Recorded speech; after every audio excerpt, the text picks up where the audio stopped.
Shri Harikrishna Heights येथे अत्यंत व्याजबी दरात 25 अमेनिटीज आणि प्रशस्त पार्किंग सह 2 आणि 3 BHK रेडी पोझिशन फ्लॅट्स उपलब्ध। बुकिंग साठी संपर्क पार्श्वनाथ प्रोजेक्ट 9090787833।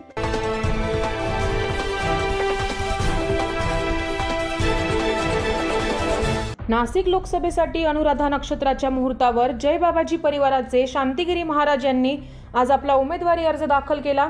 यावेळी शांतिगिरी महाराज यांनी शिवसेना या पक्षाच्या नावाने अर्ज भरला असता पुन्हा एकदा नाशिकच्या महायुतीमध्ये मोठा तिढा निर्माण झाल्याचे पाहायला मिळाले। बाबाजी भक्त परिवारामध्ये सर्व पक्षाची आमची मंडळी आणि त्यामुळे आमची जी कमिटी लोकसभेची कमिटी त्या कमिटीने तो निर्णय घेतला। ही संपूर्ण निवडणूक आमच्या जनता जनार्दन आणि कमिटीच्या मार्फत होत आहे आणि म्हणून हा निर्णय आमच्या कमिटीने घेतलेला आहे। बाबाजी तुम्ही कुठल्या शिवसेनेच्या माध्यमातून आपण फॉर्म भरता? हे श्री एकनाथजी शिंदे त्यावेळेला मुख्यमंत्री साहेबांनी शिंदे साहेबांनी शांततेने आमचे जे मुद्दे होते या निवडणुकीमधले भक्त परिवाराचे ते सर्व त्यांनी ऐकून घेतले आणि त्यांची सुद्धा त्यांनी काही त्यांचे मुद्दे मांडले ते सुद्धा आम्ही शांततेने ऐकले।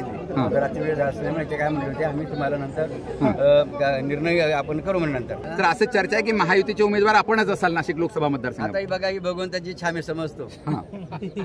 रामचंद्राची धनुष्यवराच्या रामचंद्राच्या हातात धनुष्य त्यांची इच्छा असेल तर ते बरोबर करतील। नाही आम्ही कोणतेही त्या संदर्भात वक्तव्य केले नाहीत। आमच्या भक्त परिवाराने ठाम पडल्यापासून विडा विचारला की या वेळेला लढायचं आणि जिंकायचं। यावर अद्यापही असा कुठलाही निर्णय मुख्यमंत्र्यांनी घेतलेला नाही, ही केवळ अफवाही असू शकते असं खासदार हेमंत गोडसे यांनी सांगितलंय। मला असं वाटतं का निश्चितच संभ्रम निर्माण केला जातोय। कुठल्याही पक्षाचं नाव लिहित असताना अधिकृत घोषणाची आवश्यकता असते, परंतु आमच्या शिवसेना पक्षाने मुख्य नेत्यांनी किंवा कुठल्याही पदाधिकाऱ्यांनी अधिकृत अशी घोषणा त्या ठिकाणी झालेली नाहीये। आमच्यापर्यंत कुठल्या प्रकारची अशी माहिती त्या ठिकाणी आलेली नाही आणि म्हणून संभ्रम निर्माण करायचं काम कोणीतरी करतंय असं मला वाटतं। यावर शिवसेना शिंदे गटाचे नाशिक जिल्हा प्रमुख अजय बोरस्ते यांनी पहिल्यापासून शिवसेना पक्षामध्ये शिस्त आहे, त्यामध्ये मुख्यमंत्र्यांचा निर्णय अंतिम असतो, ज्याला एबी फॉर्म मिळेल तोच शिवसेनेचा अधिकृत उमेदवार असेल असे त्यांनी सांगितलंय।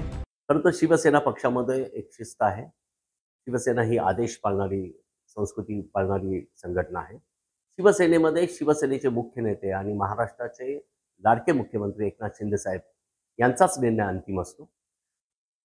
उमेदवारीच्या संदर्भात असू द्या अथवा कुठल्या नियुक्त्यांच्या संदर्भात असू द्या, हा निर्णय पक्षाच्या अधिकृत बाळासाहेब भवनमधून जाहीर होतो। असा कुठलाही निर्णय आज पावेतो नाशिक शिवसेनेला मिळालेला नाही किंवा तसे संकेत सुद्धा नाही। त्यामुळे मला असं वाटतं की ह्या केवळ चर्चा आहेत। अधिकृत उमेदवारीची घोषणा माननीय एकनाथ शिंदे साहेब करतील आणि त्यानंतरच तो शिवसेनेचा अधिकृत उमेदवार म्हणून त्याला फॉर्म ए आणि फॉर्म बी दिला जाईल आणि तोच उमेदवार हा शिवसेनेचा अधिकृत उमेदवार म्हणून निवडणूक लढेल। त्यामुळे नाशिक लोकसभेसाठी महायुतीत उमेदवारीवरून पुन्हा आघाडीत बिघाडी झाल्याचे दिसून येते। 9 न्यूज महाराष्ट्रासाठी प्रतिनिधी अजित सय्यद, नाशिक।